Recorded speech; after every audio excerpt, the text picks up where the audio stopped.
जो चोर गाड़ियों को चोरी करके ले जाते हैं। आज उनकी गाड़ियों का पापड़ बनेगा। आओ देखते हैं कौन सी गाड़ी चोरी का लगता है।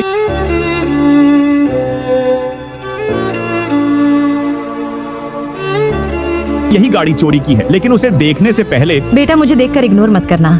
इस बार जो भी परीक्षा में पास होना चाहता है मैं पास कर दूंगी, लेकिन मेरा भी एक काम करना होगा। तुम्हें इस वीडियो को लाइक और चैनल को सब्सक्राइब करना होगा और 5 सच्चे दोस्त को शेयर करना होगा। और इसका तो पापड़ बन गया।